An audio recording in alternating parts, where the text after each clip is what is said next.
한 목사님의 설교 말씀 중에 사단이 우리 크리스천들을 하나님과 멀게 만드는 방법 중에 하나는 우리를 최선을 다해 열심히 살아가게 만드는 것이라는 것을 들은 적이 있습니다.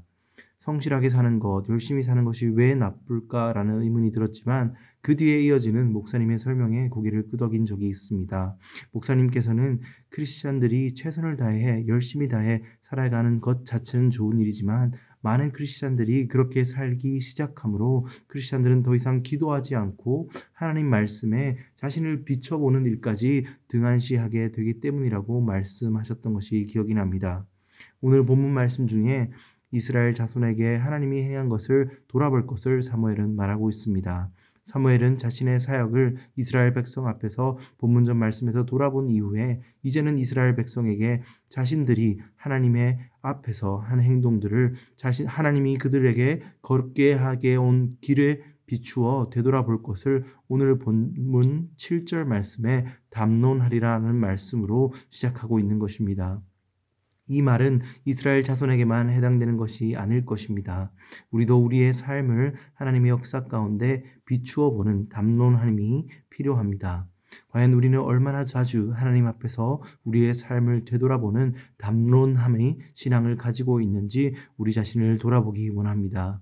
다시 말해 하나님 앞에서 우리의 삶을 돌아보고 점검할 수 있는 시간이 우리의 신앙 가운데 있는지 살펴보아야 한다는 것입니다. 운전 중에 목적지와 다른 방향에 들어섰을 때 더 열심을 내어 달려간다 한들 목적지와는 점점 멀어질 뿐임을 우리는 기억해야 합니다. 우리의 삶 가운데도 만일 우리가 하나님의 뜻과 다른 방향으로 나아가고 있다면 그것을 바로잡는 일이 더 열심을 내는 것보다 더 중요함을 깨달아야 합니다. 하나님의 뜻과 다른 방향으로 우리가 나아가고 있다면 그것을 바로잡는 길은 더 열심을 내는 길이 아닌 하나님의 말씀과 기도 가운데서 우리의 삶의 방향을 먼저 담론함으로 점검하는 것임을 기억하시길 주님의 이름으로 소망합니다. 그렇다면 그 담론함의 첫걸음은 무엇일까요? 그것은 우리의 삶 속에서 하나님의 역사를 다시 한번 되돌아보는 것으로부터 시작합니다. 오늘 본문 8절에서는 이스라엘 백성들이 애굽에서 고통당할 때 여호와 하나님께서 모세와 아론을 보내서 그들을 인도해 내시고 여호와께서 직접 그들을 고통받는 자들을 그 밖으로 끌어내셨다는 것을 다시 한번 상기시켜 줍니다.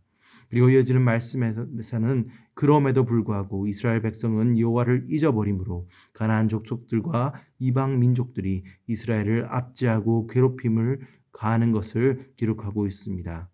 그렇지만 이번에도 하나님께서는 여룻바알이라고 부른 기드온과 베단과 입다와 또 사무엘 같은 사사들을 보내사 이스라엘 백성들을 이방 민족의 손에서 건져내셨음을 사무엘은 이스라엘 백성들에게 다시 한번 알려주며 기억할 것을 말하고 있는 것입니다. 우리 삶 속에서 나의 방향이 하나님이 원하시는 방향으로 가고 있는지 확인하기 위해 반드시 해야 할 것은 하나님의 말씀 가운데 하나님께서 우리에게 행하신 일들을 다시 한번 돌아보는 것입니다. 이스라엘 백성들이 출애굽하고 가나안을 정복하고 이방 민족들 가운데서 살 수 있었던 것은 하나님의 역사였던 것을 사무엘이 이스라엘 백성에게 말한 것처럼 우리가 가지고 있고 우리가 해낸 삶의 성과와 나의 현재의 모습들이 하나님의 섭리와 하나님의 인도하심으로 이루어졌음을 다시 한번 기억하는 그러한 담론함을 가져야 하는 것입니다. 그것이 하나님의 말씀 가운데 우리 삶 속에 확인되어지고 확신되어질 때 우리의 지금의 모습을 나에게 이미 역사하신 하나님이 이루어내신 것을 통해 우리에게 이제 일하실 하나님의 일도 기대할 수 있게 되는 것입니다. 오늘 저에게 주시는 이 말씀을 통해 우리에게 이미 일하신 하나님의 역사와 나의 간정들을 다시 한번 돌아보고 기억할 수 있으므로 하나님이 하실 일도 기대할 수 있게 되는 성도님들이 되시길 주님의 이름으로 소망드립니다. 하지만 하나님을 기억하는 것에서 멈춘다면 그것은 그저 옛 앨범에서 사진을 보며 옛날 일을 추억하는 것과 다를 것이 없습니다.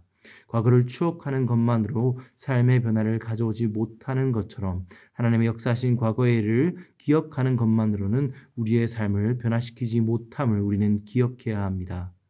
오늘 본문 말씀 12절에서 사무엘은 이스라엘 백성에게 하나님의 역사하심을 말한 뒤 하나님께서 그렇게 역사하셨음에도 불구하고 왕을 구한 현재의 문제에 대해서 현재 이스라엘 백성들이 잘못하고 있는 것에 대해서 이야기하고 있습니다.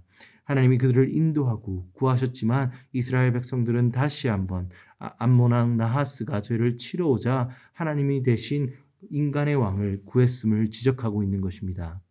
하나님의 말씀과 기도 가운데 이루어질 담론함의 목적은 이미 행하신 하나님의 역사를 통해 나의 삶 속의 태도와 나의 방향을 점검하는 것입니다. 내가 어디로 나아가고 있는지, 그리고 내가 의지하는 것이 하나님이 기뻐하는 일인지 다시 한번 내 삶 속에서 살펴보는 것입니다. 이스라엘 백성들이 그들의 왕을 구한 일이 하나님을 의지하는 행동이 아닌 그들의 인간의 방법을 찾았던 행동임을, 인간을 신뢰하려는 행동이었음을 사무엘이 하나님의 일하심의 역사하심을 돌아보며 이스라엘 백성에게 밝혔듯이 우리의 삶 가운데 하나님의 일을 돌아보며 나의 지금 걸어가고 있는 방향이 하나님께서 기뻐하시는 것인지 아니면 나의 것을 나의 원하는 방향으로 나아가고 있는지 돌아볼 수 있기를 주님의 이름으로 소망합니다. 마지막으로 14절에서 15절 말씀에서 사무엘은 그들이 왕을 구한 행동이 하나님의 원하심이 하나님의 방향이 아니었기 때문에 그 왕이 오히려 그들을 다시금 어려움에 빠질 수 있게 할 수 있음을 경고하고 있습니다. 그들이 요청에 세워졌던 그 왕이 하나님의 말씀을 따르지 않고 하나님의 명령을 거역한다면 그들의 조상들이 겪었던 다른 민족들이 그들을 압제하고 그들을 정복할 그 어려움을 다시 겪을 것이라고 사무엘은 이스라엘 백성들에게 경고하고 있는 것입니다. 그리고 지금 그들이 왕을 가졌다 안심하며 그 왕을 신뢰하는 것이 결코 그들을 온전케 하지 않을 것임을 다시 한번 말하고 있습니다. 왜냐하면 그들을 지킬 것은 왕이 아닌 인간의 왕이 아닌 거룩하신 하나님이심을 사무엘은 이스라엘에게 알려주고 있는 것입니다. 오늘날 우리의 삶 가운데 우리가 하나님보다 더 신뢰하는 것을 하나님의 말씀 앞에서 기도 가운데서 발견하였다면 우리는 그것을 내려놓고 하나님을 신뢰하겠다는 결단을 내리는 것이 하나님 앞에서 담론함의 궁극적인 목적임을 우리는 기억해야 합니다. 오늘 말씀 묵상함을 통해서 이 말씀을 통해 그리고 기도의 시간 가운데 하나님이 우리의 삶에 임하셨음을 돌아보고 나의 삶의 방향을 점검할 수 있고 그리고 그 점검함으로 하나님이 원하시는 방향으로 걸어 나갈 수 있는 주님의 일꾼들이 되시길, 주님의 사명자가 되시길 주님의 이름으로 축원드립니다.